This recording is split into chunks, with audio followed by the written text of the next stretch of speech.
এই যখন কলেমার আওয়াজ যখন নবীজি তুললেন, এই আওয়াজ যখন দিলেন যে আল্লাহকে বিশ্বাস করতে হবে, আমি বিশ্ব নবীর তরিকত দেই, আমি নবীরও বিশ্বাস করতে হবে, তখন বেঈমান কাফিরদের মধ্যে কয়েক দলে বিভক্ত হয়ে গেল। একদল যারা মানিয়া নিল আল্লাহকে বিশ্বাস করলাম, নবীকে বিশ্বাস করলাম, এদেরকে সাহাবায়ে কেরাম বলা হয়। যখন সুবহানাল্লাহ মানিয়ে নিছে, প্রথম থেকে মানিয়ে নিছে, নবী যা হয়েছে সবগুলাই সত্য। আবু বকর সিদ্দিক রাদিয়াল্লাহু তাআলা বলেন, নবী যখন কলেমার দাওয়াত দেওয়া শুরু করছেন, আমি নবীর কথাই শুনিয়া আমি কলেমা বিশ্বাস করে নিলাম। যখন সুবহানাল্লাহ। উমর ভাই আমিও গ্রহণ করলাম, আলী ভাই আমিও গ্রহণ করলাম। এইভাবে সাহাবায়ে কেরাম কলেমার আওয়াজকে বিশ্বাস করে, কলেমার কথা বিশ্বাস করে তারা যখন কলেমা পড়লো, আল্লাহ ঘোষণা দিলেন যে এরাই আমার সম্মান এবং মর্যাদা সারা দুনিয়াতে এবং আখিরাতে। সুবহানাল্লাহ। যারা গ্রহণ করলো না তারা আবু জেহেল, তারা বেঈমান কাফির হয়ে গেল। আল্লাহ বলেন কলেমার আওয়াজ যখন শুরু হলো, একদল মানুষরা মানলেন, সাহাবায়ে কেরাম হয়ে গেল। যারা মানলো না এরা বেঈমান কাফির হয়ে গেল। যাই হোক, যখন মুহাম্মদ যখন কলেমার দাওয়াত দেয়, বেঈমান কাফিররা হয় আমরা 360টা মূর্তি পূজা করি, এর ফলে কোনো ভাগ্যের পরিবর্তন ঘটাইতে পারি না, আর এক আল্লাহ আবার কি করতে পারে? যাই হোক, আল্লাহ যখন এক আল্লাহ দাওয়াত দেওয়া শুরু করছে, বেঈমান কাফিররা মানে না। কিছুদিন যেতে না যেতে আল্লাহ ওহী নাযিল করে বলেন, ও আমার সাহাবায়ে কেরাম, তোমরা এখন রহমানকে সিজদা করো। এখন বেঈমান কাফিররা হয় এতদিন পর্যন্ত মুহাম্মদ আল্লাহ দাওয়াত দিল এক আল্লাহ, এখন যখন মুহাম্মদকে সিজদা করার কথা বলছে, মুহাম্মদকে বিশ্বাস কর মুহাম্মদ, এখন দেখা যায় রহমানকে সিজদা করা, রহমানের ইবাদত বন্দী করার জন্য বলতেছে। তাহলে বোঝা গেল যে আল্লাহ একজন, রহমান আরেকজন। এখন দেখা যায় মুহাম্মদ দুইজন খোদার দাওয়াত দেয়। আল্লাহ রাব্বুল আলামিন সূরা রহমান নাযিল করিয়া একদিকে আল্লাহ রাব্বুল আলামিন বেঈমান কাফিরদের দাঁত ভাঙার জবাব দিলেন, অন্যদিকে আল্লাহ সূরা রহমান নাযিল করিয়া রহমানের পরিচয় তুলে ধরলেন। যখন সুবহান আল্লাহ রাব্বুল আলামিন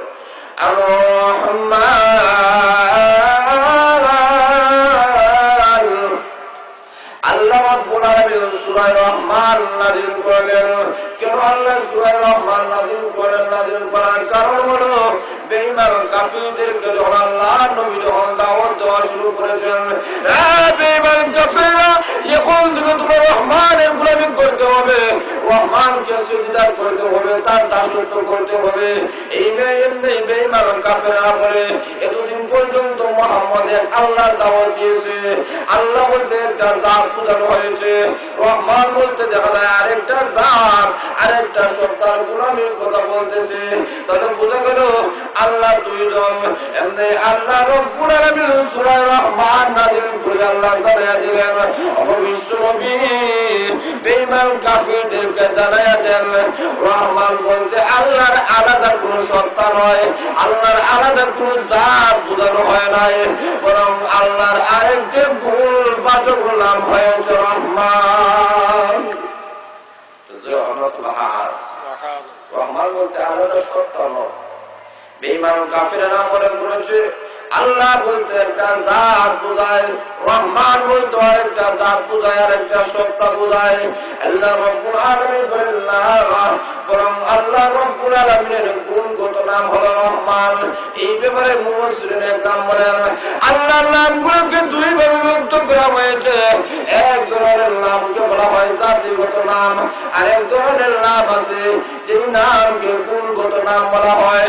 জাতিগত আল্লাহর নাম একটাই, সেটাই হলো আল্লাহ। গ্রহণ কি? আরো গ্রহণ। আল্লাহ রাব্বুল আলামিনের জাতিগত একটা নাম আছে, সেই নামটা হলো আল্লাহ। আল্লাহ ছাড়া আল্লাহর আর কোন জাতিগত নাম হতে পারে না, আর কোন সত্তাগত নাম নয়। মুফাসসিরিনের নাম বলেন তাহলে রহমান। রহমান আল্লাহর জাতিগত নাম নয়, আল্লাহর সত্তাগত নাম নয়, বরং রহমান হয়েছে মহান আল্লাহ রাব্বুল আলামিনের গুণগত নাম। যখন সুবহানাল্লাহ।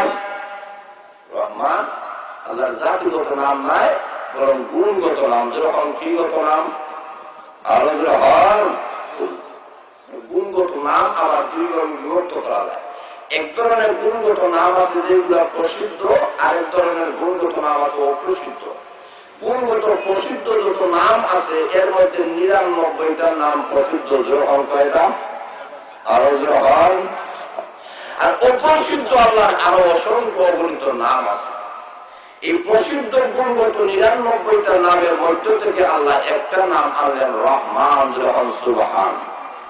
এখন প্রশ্ন হুজুর, রহমান শব্দের অর্থ হল দয়ালু, রহিম শব্দের অর্থ দয়ালু, রহমান শব্দ আনলেন, রহিম শব্দ আনলেন না কেন? এই প্রশ্নের জবাব মুফাসসিরিনে কেরাম দিয়েছেন। রহমান শব্দ, রহমান এমন একটা গুণ বলা হয়, এমন একটা নাম যে নাম লিখতে যায় 5টা অক্ষর লাগে। হামিম আলিফ নুন। যখন কয়টা? আরো জোরে। রহিম শব্দ লিখতে 5টা অক্ষর লাগে না, 4টা অক্ষর লাগে। রাহায়ামিম 4টা অক্ষর লাগে।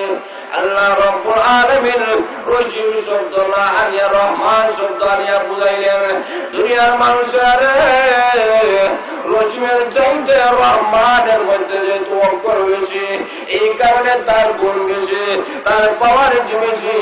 এই কারণে আমি মহান আল্লাহ রহিম শব্দ না আনিয়া আমার রহমান গুণের পরিচয় তুলে ধরেছি। রহমান 2 নম্বরের কারণ হল রহমান শব্দ না আনিয়া আল্লাহ রহিম শব্দ আনলেন না কেন? তার কারণ মুফাসসিরিনে কেরাম এই কথাই লিখিয়াছেন। দুনিয়ার মানুষরা লক্ষ্য করে দেখো, قد أفلح من تزكى। আল্লাহ তাআলা ফরমায়, ওই সমস্ত মানুষ সফলতা অর্জন করছে যারা আত্মশুদ্ধি করতে পারছে, যারা নিজের জীবনকে গঠন করতে পারছে, তারাও সফলতা অর্জন করতে পারছে। তবে দুস্থর বুজুর্গ, দুনিয়ার মধ্যে মানুষের সফলতা এবং বিফলতা হিসাবে, মানুষের জীবন সফল এবং বিফল হিসাবে 4 প্রকার হইতে পারে। কোন মানুষ দুনিয়ার মধ্যেও সফল, আবার আখিরাতের মধ্যেও সফল। কোন মানুষ দুনিয়ার মধ্যেও বিফল, আবার মধ্য থেকে 4 অবস্থার মধ্যে থেকে যারা দুনিয়ার মধ্যে সফলতা অর্জন করছেন এবং আখিরাতের মধ্যে সফলতা অর্জন করছেন, দুনিয়ার মধ্যে সফলতার সাথে সাথে আখিরাতের মধ্যে সফলতা অর্জন করছেন, এরা আল্লাহ তাআলার দরবারে কামিয়াব হয়েছেন। আর যারা দুনিয়াতে হয়তো বিফল আসলা কিন্তু আখিরাতের মধ্যে সফল হয়েছেন, আল্লাহ তাআলা ফরমায়েন ওই সমস্ত মানুষ তখন সফলতা অর্জন করেছে যারা আত্মশুদ্ধি করেছে। যারা আত্মশুদ্ধি করছে তারাই সফলতা অর্জন করছে। এই দুনিয়ার মধ্যে যারা আল্লাহ লাগেছেন, যারা আল্লাহের প্রকৃত পক্ষে চিন্তা পাচ্ছেন, তারাই সফলতা অর্জন করতে পারছে। ইমাম আযম আবু হানিফা রাহমাতুল্লাহি আলাইহি তাকে আল্লাহ তাআলা দুনিয়াতে সফল করতেন, আখিরাতের মধ্যে